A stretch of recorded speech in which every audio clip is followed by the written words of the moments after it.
Pablo, quería preguntarte, Sí, como mucha gente nos pregunta a diario, hablando de los apegos, y ya que nos planteas la idea de no, de darnos cuenta que nada tiene sentido, creo haber entendido así, ¿cómo le decimos a la gente justamente cuando necesita, no sé, repetir un mantra, cantar un vayan, un mantra también, hacer una práctica de yoga? ¿Qué les puedes decir tú al respecto de esto? tú dices que la gente necesita hacer esas prácticas. Yo Sí. diría que no hay gente.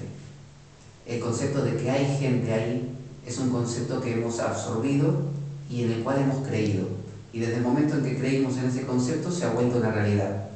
Mientras uno piense, soy gente, soy una persona, claro, voy a tener que tomar decisiones, voy a tener que elegir, voy a tener que decidir con quién me voy a casar, cuántos hijos voy a tener, qué color de coche me voy a comprar, qué tipo de meditación voy a hacer, qué dioses voy a elegir. Pero si uno se da cuenta, porque lo capta, porque lo vive, porque lo ve realmente, porque lo reconoce, que no hay nadie, no hay nadie detrás, hay solo un organismo que respira, que ve, que oye, que piensa también. Es decir, que hay pensamientos viniendo, hay pensamientos surgiendo en la conciencia, pero no hay nadie que agrupe esos pensamientos y diga mis pensamientos. O podríamos decir, sí lo hay, porque así se nos ha educado, o sea, va a seguir esa manera de ver las cosas, pero ahora nos dimos cuenta de que esa manera es inefectiva, no vale nada. En realidad, ese yo que supuestamente agrupa los pensamientos, toma decisiones y todo, no existe. Y como no tiene poder real sobre esos pensamientos, entonces no vale la pena creer en él. Por lo tanto, se descarta. Si él aparece y dice, yo con mis pensamientos, ¿qué decisión debería tomar? Lo ignoramos por completo. No lo ignoro yo, no soy un yo ignorando esos pensamientos, simplemente lo sé. Como cuando sé que el fuego quema. Sé que el fuego quema y no meto más la mano. No me tengo que estar diciendo a mí mismo, no voy a meter la mano en el fuego, debo acordarme porque el fuego quema y me va a doler. Simplemente desde que lo aprendí jamás metí la mano en el fuego, por lo menos voluntariamente. Entonces, de la misma manera, el cielo se nos enseñó, es azul, pero si uno vuela con un avión muy alto, ve que no hay cielo azul, el azul siempre parece estar más lejos, es una refracción de la luz en las partículas de humedad del aire, y eso genera la sensación de azul.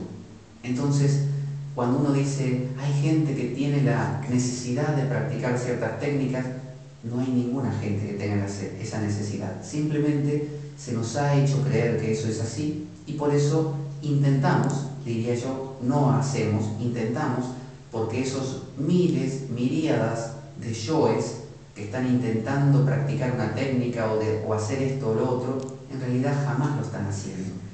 Son sus propios pensamientos que quizás surgen y dicen, surge un pensamiento que dice, voy a investigar o me atrae la meditación. Y ese organismo quizás medite. Otro dice, me atrae la cocina. Y se dedicará a hacer un curso de cocina y aprender a cocinar. Entonces, solamente hay un organismo cocinando, un organismo meditando, pero no hay un yo detrás. Entonces, no hay práctica que hacer, no hay nada que hacer con la necesidad de practicar. Si está esa necesidad, si surge ese pensamiento de ganas de sentarse a meditar, meditación zen, ese organismo, tengan por cierto que se sentará a meditar meditación zen. Ahora, si la pregunta es, ¿esa meditación zen realmente logrará el propósito que promete, que es deshacer el yo? No.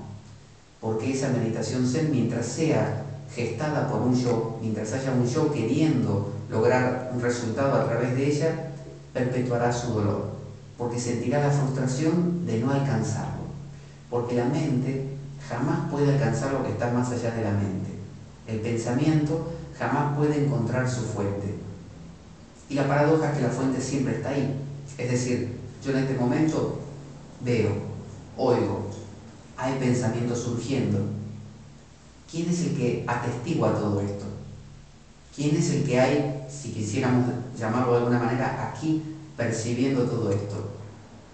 Mi verdadero ser, la conciencia, esa capacidad de ser, esa eseidad, esa seridad, eso soy yo. Los pensamientos que surgen y se desvanecen. Surge el pensamiento sentarse a meditar, surge. Provoca la acción, puede provocarla. Y existe que este organismo se siente a meditar. Pero ¿hay un yo detrás que tomó esa decisión?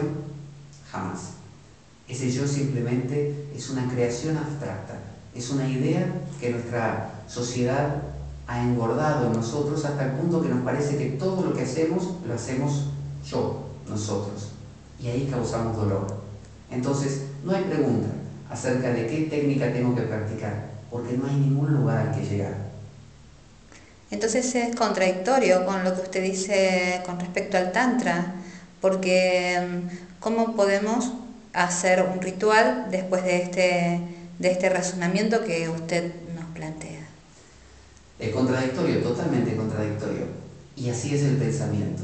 No hay nada que podamos hablar con el pensamiento y las palabras que no sea contradictorio.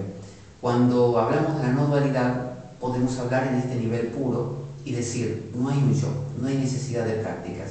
Pero si viene alguien y dice, mira, yo necesito prácticas, yo quiero practicar porque siento que necesito acallar la mente. Y uno le explica a esa persona, mira, le señala, le indica, no hay nadie, no te preocupes, no hay ninguna persona. Aquel que está ahora preocupado por intentar deshacerse de su miedo, de su ira, de lo que sea, de su dolor, no existe. Entonces, no te preguntes cómo o qué voy a hacer después o cómo se me va a ir este dolor. Simplemente pon punto final ahí, punto final. Y si la persona dice, ¿y qué pasará si después dentro de 3 días me vuelve? No preguntes. Toda pregunta te da mente. Pero si la persona insiste y dice, mira, pero yo quiero practicar la sexualidad del Tantra porque esa sexualidad para mí me va a abrir las puertas al espíritu y a lo trascendente y a través de ella voy a lograr la iluminación.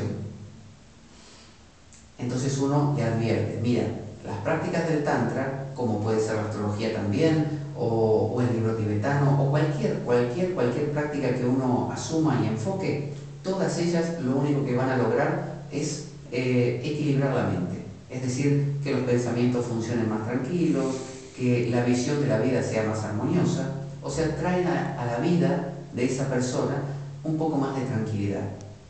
Pero la cuestión es, ¿solucionan el problema de base, que es el dolor que el Buda hablaba, el sufrimiento del ser humano? No. Eso solo lo puede solucionar una cosa, darse cuenta de que jamás hubo nadie. Como dice Chuang-Tzu, la barca siempre estuvo vacía, la barca vacía.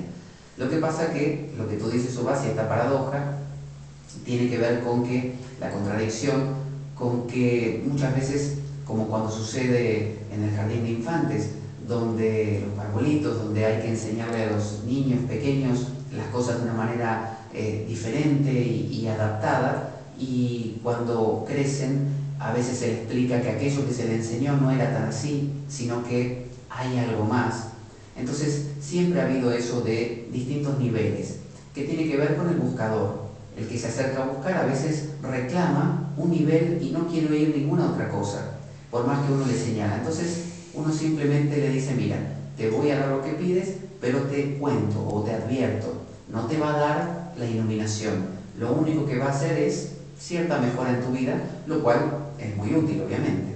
Así que por eso es esa contradicción que sientes en mis palabras. Muy bien. Namaste. Namaste. Namaste.